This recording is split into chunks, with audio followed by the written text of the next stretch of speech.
I didn't say a word when I left. I just picked up my purse, took my daughter's hand, and walked out of the restaurant like I was simply done with my meal. That was 6 months ago. And I still think about the look on my brother's face when he realized I wasn't coming back in. Let me back up. My name is Julia. Wait, no. Start over. My name is Kate. Catherine Ann Holloway, if we're being formal, which my mother always insisted on at Christmas and never any other time. I'm 31 years old. I work as a project coordinator for a mid-size architecture firm in Columbus, Ohio. I have a 7-year-old daughter named Rosie, and I've been raising her mostly on my own since her dad and I split up 4 years ago. That's not the story. That's just the context. The story is about my brother, Ethan. Ethan is 26. 5 years younger than me, which meant I was old enough to remember the night he was born. My mom waking me up at 2 in the morning, my dad driving too fast down an empty highway, me sitting in the hospital waiting room with a vending machine granola bar, feeling like something important was about to happen. And something was. Ethan came into the world screaming, which, honestly, he never really stopped doing until he learned to get what he wanted more quietly. I loved him anyway. I still do. That's what makes this so hard to write. Our parents weren't wealthy. Dad drove a delivery truck for a regional grocery chain. Mom did bookkeeping part-time for 3 or 4 small businesses in town. We were comfortable in the way where nothing was ever quite enough, but you didn't feel it until you compared yourself to someone else. We had a house. We had food. We had 2 cars that only broke down once or twice a year. We were fine. But Ethan was smart. I mean, genuinely, unusually smart. The kind of kid who'd take apart a clock in 3rd grade and put it back together before dinner, who read adult nonfiction for fun, who won the regional science fair twice. His teachers talked about him like he was going to do something. Mom and Dad talked about him that same way. So did I. When I was 22 and Ethan was 17, Dad had a heart attack. He survived, but it changed everything. He couldn't work the same way after that. The route driving was out. He picked up lighter work where he could, but the income dropped significantly, and Mom had to increase her hours, and the whole comfortable enough life we had started leaning sideways. Ethan's college applications were already out. He'd gotten into 3 schools, 1 local, 1 state school, 2 hours away, and 1 private university in Pittsburgh that had a strong engineering program. The private school offered him a partial scholarship, but there was still a gap, a significant one. I had been working for 3 years by then. I had savings, not a lot, but I had been careful and I had more than my parents did at that moment. And Ethan was sitting at our kitchen table with that acceptance letter, trying to look like it didn't matter that he might have to pick the local community college, and I couldn't. I told him I'd help cover the gap. Tuition, room and board, whatever the scholarship didn't reach. My parents cried. My mom grabbed my face with both hands and said, "You are the best thing that ever happened to this family."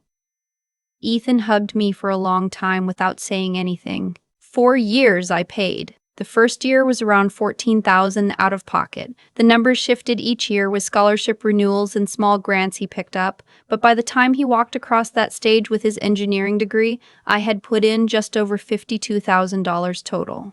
I took out a small personal loan for part of it. I picked up freelance work on weekends for another stretch. I drove a car with a cracked dashboard and a busted air conditioning until last summer because I kept pushing off the repair. I didn't keep a ledger. I didn't tell him to pay me back. I never framed it as a loan. He was my brother, and he was going to do something with his life, and that felt like enough. He graduated in May of last year, got a good job offer almost immediately, a structural engineering firm in Charlotte, North Carolina. He called me from the parking lot after he signed the offer letter, and he was so excited his voice was shaking. I sat in my car and cried a little after we hung up. The good kind of crying, the kind where you feel like something you worked toward finally landed right. He moved to Charlotte in July. I helped him pack, drove a rented truck with him and Rosie, who sat between us eating gas station gummy worms and asking Ethan approximately 900 questions about what his new apartment would look like. Things were good. We talked regularly. He sent Rosie a birthday card with a gift card inside. He called on Thanksgiving. Then, in November, he told me about Courtney. He'd met her in Charlotte. She worked in finance, family money from the Carolinas, the kind of background where summer is a verb and everyone has a second property somewhere with a dock. She was nice enough the one time I spoke to her on the phone. Polished, quick with a laugh. Ethan sounded different when he talked about her. Not bad different, just different. They got engaged in February. Fast, I thought, but I'd seen faster. I was happy for him. I sent a card and called, and everything was warm and normal. The wedding was set for the following October. Courtney's family had connections to a venue in Asheville, a historic estate property that did high-end events. Ethan said her parents were contributing significantly, and he had his salary now, and they were handling most of it. He mentioned a rehearsal dinner and asked if I'd want to bring Rosie. I said of course. In early April, he called me to say they were still working out some of the budget and asked if I'd be willing to contribute toward the rehearsal dinner costs. He said the venue they'd chosen for the rehearsal dinner was running a little over what they'd originally planned. The amount he mentioned was $8,000. I paused. That was a lot. But he was my brother, and he'd just started his career, and Courtney's family was already handling the main event. And I thought, okay, I can do this. I transferred the money in 2 installments and didn't make it a thing. 3 weeks later, I got the formal wedding invitation in the mail. It was beautiful. Heavy cardstock, letterpress printing, gold envelope lining.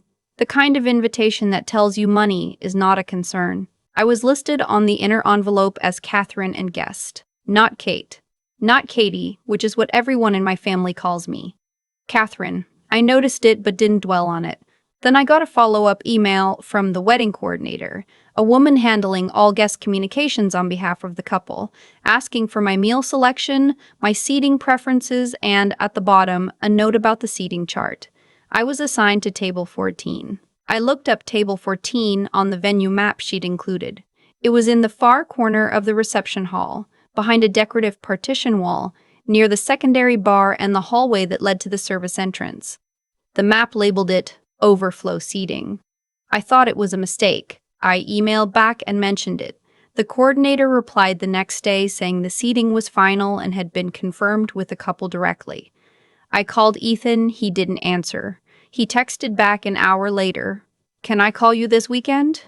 Crazy week at work. He didn't call that weekend. I tried again the following Tuesday. He picked up, sounded distracted, and when I brought up the seating, he said, Courtney handled all of that, I'll mention it to her. His tone had that particular flatness that meant he already knew and didn't want to talk about it.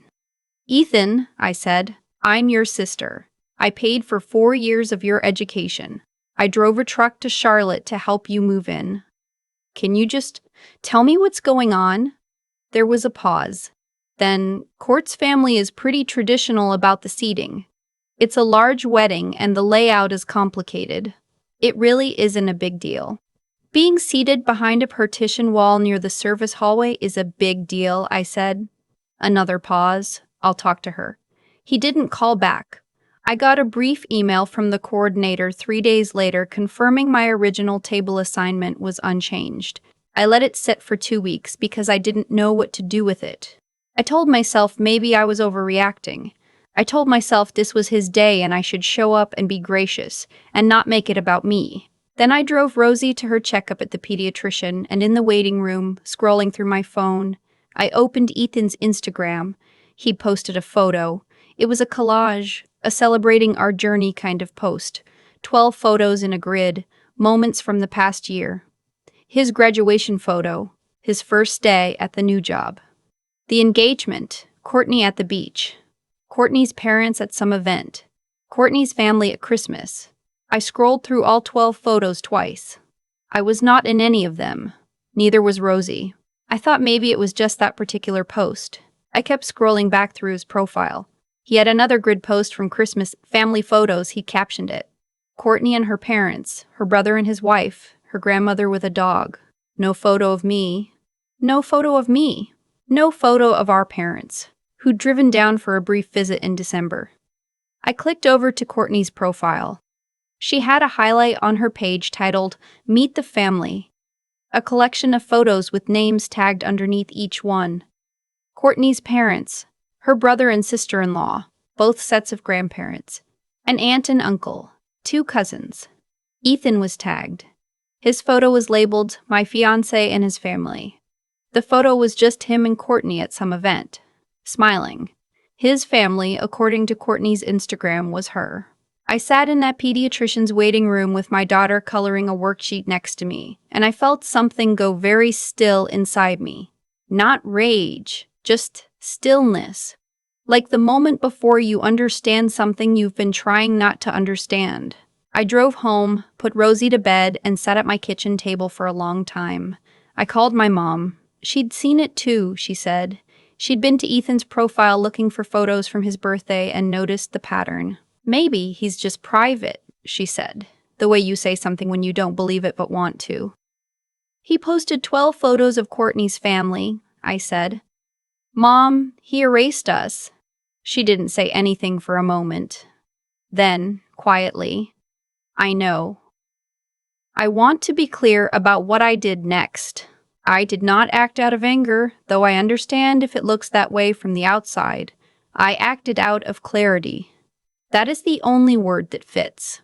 Something had clarified in me, sitting at that kitchen table. The $52,000 I had put into my brother's education was money I gave freely and without conditions. I still wasn't going to attach conditions to it retroactively. That's not who I am. But the $8,000 for the rehearsal dinner was different. I had given that money in good faith based on a relationship that appeared to be intact. That relationship had been shown to me, clearly, to be something else. And that money had not yet been fully allocated. I'd paid in advance, based on the initial event cost breakdown the coordinator had sent in a planning document. I have a friend named Stephanie who is a contracts attorney. We'd been close since college. I called her on a Sunday morning and told her the whole thing. She listened without interrupting. When I finished, she asked me to forward her the payment confirmation, the planning document, and the email chain with the coordinator. She called me back that evening. "The rehearsal dinner payment was made as an advance for services not yet rendered," she said. "The event hasn't occurred. Depending on the cancellation terms, which aren't clearly outlined in anything you sent me, you likely have a case for at least partial recovery, and potentially full, if the venue hasn't yet contracted their vendors against your funds." "I don't want to create a scene," I said. "You don't have to create anything," Stephanie said. "You just have to make a phone call." I made the phone call on a Monday morning, before I could talk myself out of it. I spoke to the event coordinator's billing contact at the venue company. I explained that I was the paying party for the rehearsal dinner event, that I had reason to believe the event scope had changed, and that I wanted to formally request a review of my payment status and initiate a cancellation inquiry. The billing contact was professional and calm. She said she'd need to pull up the file and would get back to me within 48 hours. She called back the next afternoon. The catering contract for the rehearsal dinner had been signed by Ethan and Courtney, but the primary payment source on file was my transfer. The event was 14 weeks out. Per the venue's policy, cancellations made more than 90 days in advance were eligible for a full refund, minus a $200 administrative fee. She asked if I wanted to proceed. I said yes. I did not call Ethan before I did it. I thought about it, but every time I imagined dialing his number, I thought about that Instagram grid, about Courtney's Meet the Family highlight, about being assigned to table 14 behind a partition wall while I had driven a rented truck down I-77 so my brother could start the life I helped build for him. I let the process go forward. I got a confirmation email that the rehearsal dinner booking had been canceled, and that a refund of $7,800 would be returned to my original payment method within 7 to 10 business days. I stared at that email for a while. Then I closed my laptop and went to watch Rosie do her homework. The call from Ethan came 2 days later. It was not a good call. He was furious in a way I hadn't heard from him since we were teenagers. His voice had that tight, controlled quality that meant he was trying not to yell and not entirely succeeding. He said I had no right to cancel an event he was planning. He said I had humiliated him in front of Courtney's family. He said I was jealous and bitter and trying to ruin his happiness because I was unhappy with my own life. I let him talk. I had learned, raising a 7-year-old, that there is no point in interrupting an emotional eruption before it crests. When he stopped, I said, "Ethan, I want to ask you something, and I need you to answer me honestly. When Courtney posted that Meet the Family highlight on her Instagram, was that something she did on her own, or did you two discuss it together?" Silence. "And the seating chart," I said. "When you told me Courtney handled it, did you look at the chart before you confirmed it? Did you see where table 14 was?" More silence. And then, quieter. "Kate, I'm not trying to ruin your wedding," I said. "I'm not jealous. I'm not bitter. I am your sister who paid $52,000 for your education and drove to Charlotte to help you move. And I found out through an Instagram post that I've been edited out of your life. I canceled a payment I made for an event I apparently was going to be seated behind a partition to attend. I think I was pretty restrained." He didn't say anything for a long time. Then he said, "Courtney's family has expectations. It's complicated." "I understand complicated," I said. "I don't understand erasure." He hung up. Courtney called me the next morning. I hadn't expected that. She was polished even on the phone, controlled, clearly prepared. She said she understood I had concerns, but that the seating arrangements were logistical, not personal, and that the cancellation of the rehearsal dinner had created significant problems for their timeline. She said she hoped we could resolve the situation like adults. "Courtney," I said, "with respect, I am an adult. I made an adult decision about a payment I made from my own account. If there are logistical problems with the rehearsal dinner timeline, those are real, and I'm sorry for the inconvenience. But I'm not going to apologize for protecting myself." She said, "Ethan spoke very highly of you." "Spoke," I said. Past tense. She didn't have an answer to that. 2 days after that call, I got a message through Instagram from a man named Harold Whitfield. I had to look him up. He was Courtney's father. His message was 3 sentences. "I've heard what's happened between you and your brother. I'd like to speak with you if you're open to it. I believe there are some things you should know." I almost didn't respond. It felt like a setup, but something about the plain, direct tone of the message made me write back and give him my phone number. He called that evening. He was soft-spoken in a way that felt genuine rather than performed. He told me that he and his wife had been shown a version of Ethan's background that was significantly edited, that Courtney had told them Ethan's family was estranged, and that he'd essentially been on his own for most of his adult life. He said he'd only recently discovered, through some conversation with Ethan's co-workers at a mutual acquaintances gathering, that this wasn't accurate, that there was a sister, that the sister had done a great deal.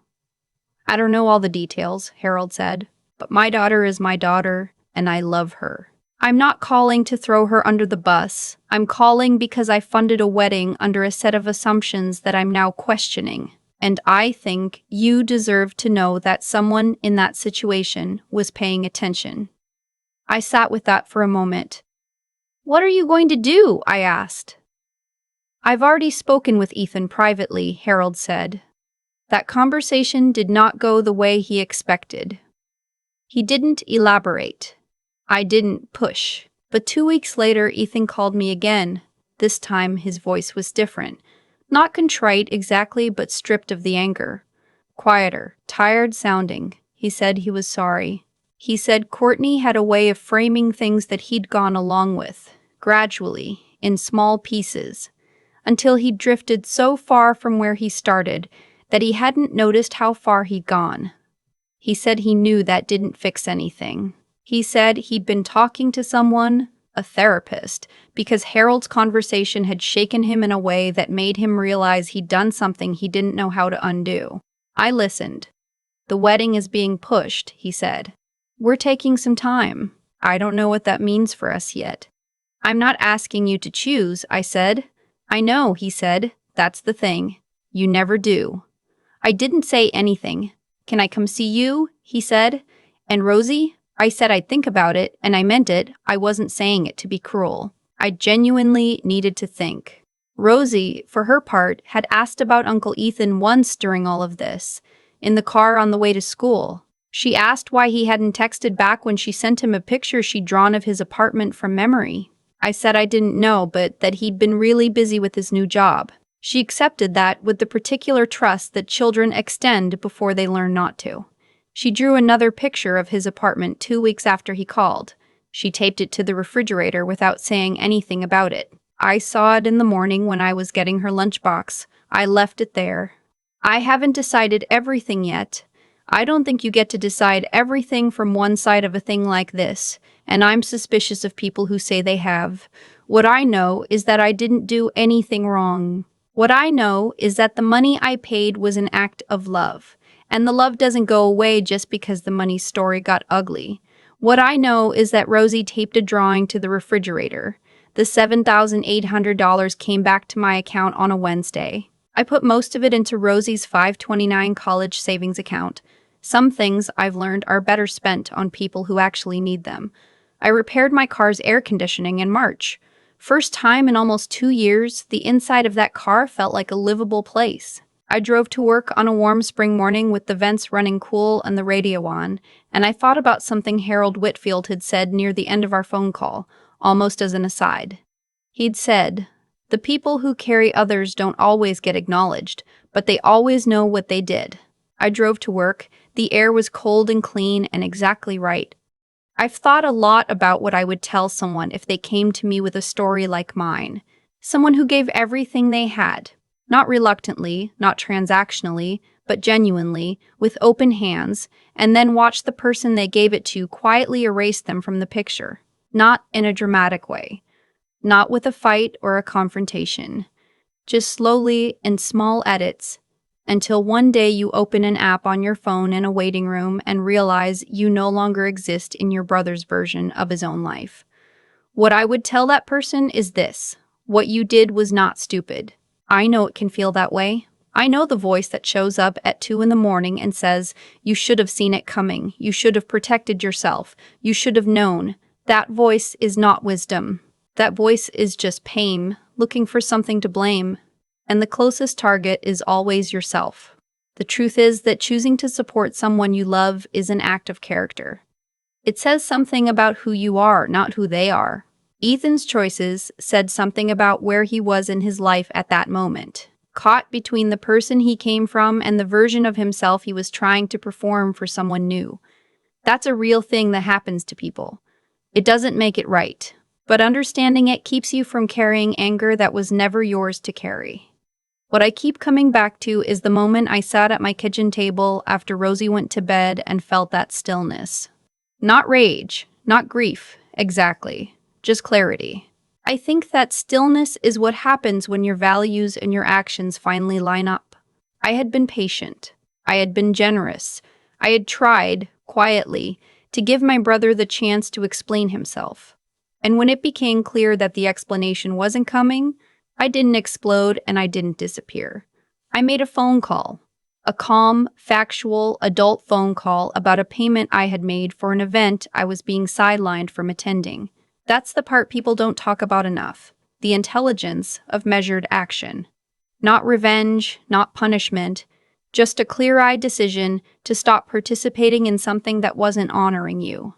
There's a kind of discipline in that. It takes more out of you to stay calm than to blow up, and the world doesn't always give you credit for it, but it matters. It matters to who you become after. Ethan called me. He said he'd drifted in small pieces until the drift was too far to see from where he was standing. I believe him. I also believe that Harold Whitfield, a man I'd never met, who had every reason to simply stay out of it, made a choice to reach out because something in him recognized an injustice and decided to name it. That kind of integrity doesn't announce itself. It just acts, and it changed things. Rosie put a drawing on the refrigerator. That's the detail I keep returning to when I'm not sure what the right next step is. She drew her uncle's apartment from memory and taped it up without asking me anything. 7 years old, and she already understands, without knowing she understands it, that love doesn't wait for permission to keep going. I put $7,800 into her college fund. Someday, when she's old enough, I'll tell her where it came from. I'll tell her that her mother paid for her brother's education because she believed in him, and that when things got complicated, she handled it with her head and not just her heart, and that she came out the other side still herself, still whole.